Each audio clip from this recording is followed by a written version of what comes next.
दोस्तों हम आज अपनी वीडियो में आपको बताएंगे कि जो बारिश 2 दिन से लगातार हो रही है तो सबसे ज़्यादा असर इस पर कौन सी फसल पे पड़ेगा। जैसे कि आप हमारे पीछे देख रहे हैं सरसों की फसल है जो पूरी तरीके से नहीं हम कह सकते लेकिन कहीं कहीं पर गिर गई है, चूँकि इससे पहले सिंचाई की गई थी।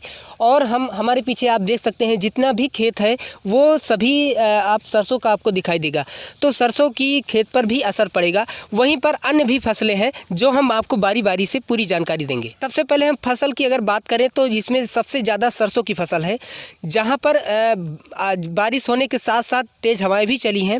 कहीं पर सरसों की फसल भी गिर गई है।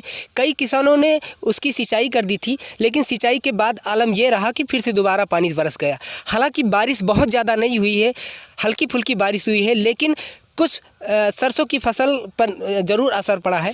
दूसरी तरफ हम आपको बताएंगे कि जो ये आलू की फसल है, आलू की फसल के लिए कई किसानों ने इसकी सिंचाई की थी, लेकिन सिंचाई के बाद में जब बारिश हो गई तो फिर से पानी भर गया। जल निकासी की कोई व्यवस्था नहीं है, वहाँ पर पानी भरने की वजह से आलू पर ज़रूर कुछ न कुछ असर ज़रूर पड़ेगा। हम आपको तीसरे नंबर पर बताएंगे कि जो मटर की खेती होती है, मटर की खेती भी कई किसानों ने बोई, जहाँ पर हम कई खेतों में हमको देखने को मिला कि जो किसान थे उन्होंने सिंचाई पहले ही कर दी थी, लेकिन सिंचाई के बाद में ये 2 दिनों से रुक रुक कर हल्की हल्की बारिश हो रही थी, लेकिन इसका भी असर पड़ेगा। सबसे पहले जो हमने आपको बताई थी कि सरसों की खेती थी, सरसों की खेती में इस टाइम फूल निकलने लगे हैं, लेकिन बारिश होने के साथ साथ फूल जो है गिर सकते हैं और इससे सबसे ज़्यादा असर यानी कि उसमें फली कम निकलेंगी और सरसों की पैदावार भी कम होगी।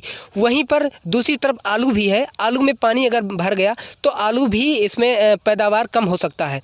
और जो हमने बात की थी इससे पहले कि जो आपका ये मटर है, मटर में भी यही आलम है। कई खेतों में हमने देखा है कि फली के साथ साथ फूल के साथ साथ इसमें फली भी निकलने लगी है।